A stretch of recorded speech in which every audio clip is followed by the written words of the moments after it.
ஆண்டவராக இயேசு கிறிஸ்துவின் நாமத்திற்கு மகிமை உண்டாவதாக. இந்த நல்ல நாளிலே உங்கள் யாவரையும் நான் வாழ்த்துகிறேன்.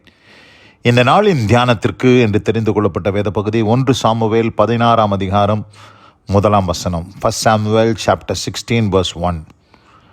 கர்த்தர் சாமுவேலை நோக்கி, இஸ்ரவேலின் மேல் ராஜாவாய் இராதபடிக்கு நான் புறக்கணித்து தள்ளின சவுலுக்காக நீ எந்த மட்டும் துக்கித்து கொண்டிருப்பாய்? நீ உன் கொம்பை தைலத்தால் நிரப்பி கொண்டு வா. பெத்லகேமியனாகிய ஈசாயினிடத்துக்கு உன்னை அனுப்புவேன்.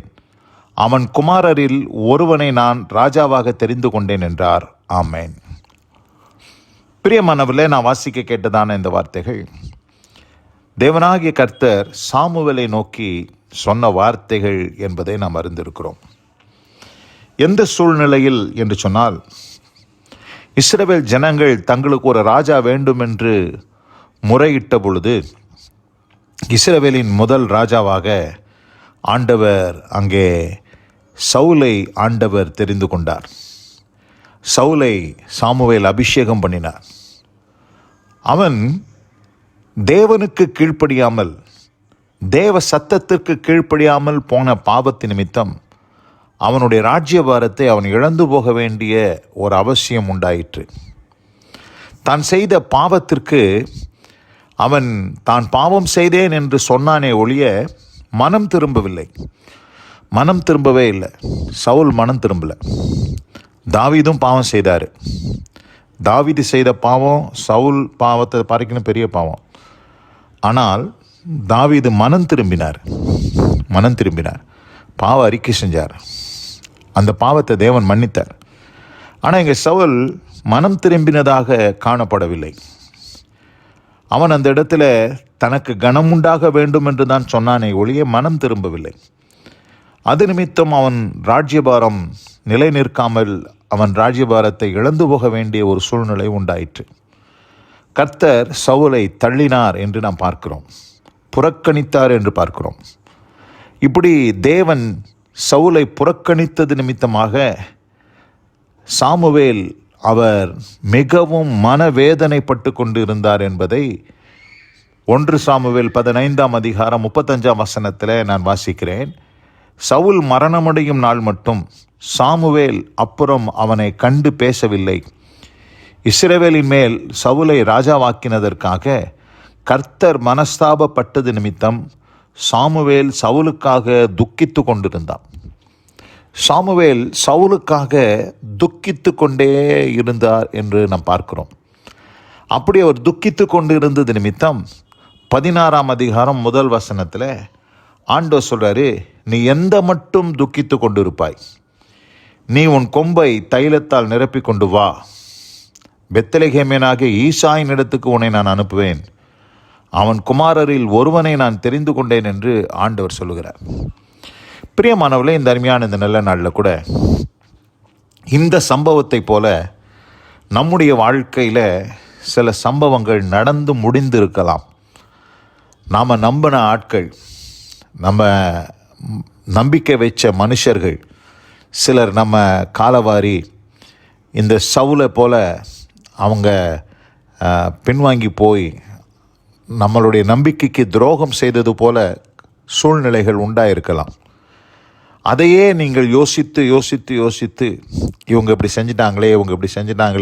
செஞ்சிட்டாங்களே சொல்லி எப்படி சாமுவேல் சவுலுக்காக துக்கித்து கொண்டே இருந்தாரோ, அதுபோல் நீங்கள் உங்கள் வாழ்க்கையில் சிலரால் நடந்த சில சம்பவங்கள் நிமித்தம் நீங்கள் துக்கித்து கொண்டே அமர்ந்து இருக்கலாம்.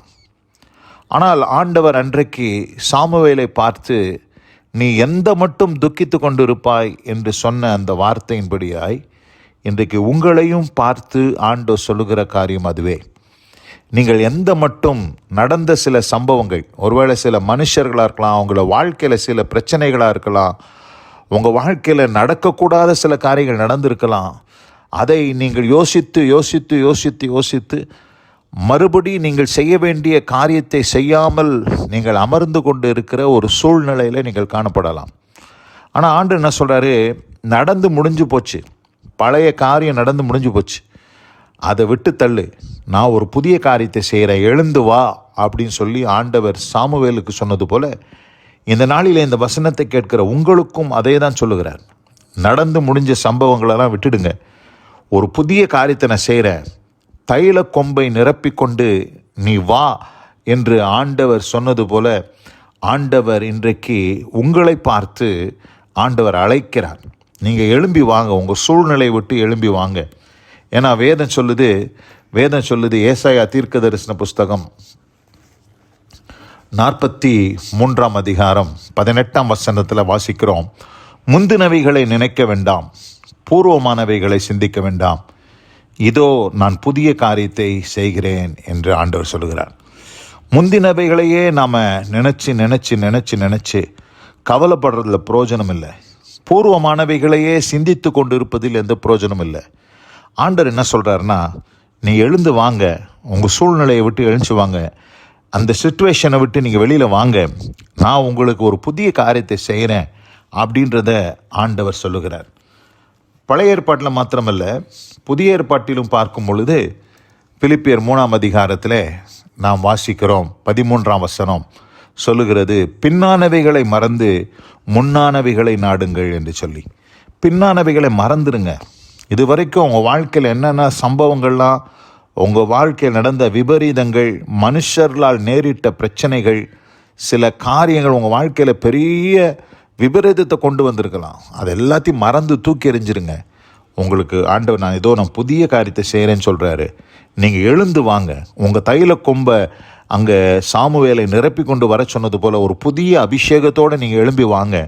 கர்த்தர் உங்களுக்காக ஒரு காரியத்தை வச்சிருக்கிறார். ஆண்டவர் அங்கே ஈசாயினுடைய வீட்டுக்கு அனுப்பினது போல் உங்களையும் சில காரியங்களை செய்வதற்கு ஆண்டவர் அனுப்புகிறார் என்பதை புரிந்து நீங்கள் அதை செய்வதற்கு உங்களை ஒப்புக்கொடுங்கள். ஆண்டவர் புதிய காரியத்தை உங்கள் வாழ்க்கையில் செய்தருளி உங்களை ஆசீர்வதிப்பதற்கு தேவன் போதுமானவராக இருக்கிறார். இந்த அருமையான இந்த நல்ல நாளிலே இந்த வசனத்தை கேட்ட உங்கள் யாவரையும் தேவன் தாமே ஆசீர்வதித்து காப்பாராக. God bless you all. அமேன், அமேன். நாம் ஜெபிப்போம். எங்கள் அதிகமாய் நேசிக்கிறதான எங்கள் அன்பின் பரலோக பிதாவே, இஸ்ரவேலின் மேல் ராஜாவாய் இராதபடி புறக்கணித்து தள்ளின சவுலுக்காக சாமுவேல் அழுது கொண்டு துக்கித்து கொண்டிருந்தார். நீ எந்த மட்டும் துக்கித்து கொண்டிருப்பாய் என்று சாமுவேலை பார்த்து தேவன் கேட்டது போல ஆண்டவரே, இந்த நாளிலே எங்களையும் பார்த்து நீர் கேட்கிறீர். அதற்காக நன்றி ஆண்டவரே. நாங்களும் பழைய காரியங்களை எல்லாம் மறந்துவிட்டு ஒரு புதிய காரியத்தை செய்வதற்கு நாங்கள் எழுந்து வர கர்த்தர் நீர் எங்களுக்கு கிருபை செய்தலும்படியாக ஜெபிக்கிறேன். ஆசீர்வதியும். இந்த நாளிலே வசனம் கேட்ட பிள்ளைகள் ஒவ்வொருவருக்கும் அப்படிப்பட்ட அனுபவத்தை தாரும். இயேசு கிறிஸ்துவின் வல்ல நாமத்தில் பிதாவே. ஆமேன், ஆமேன்.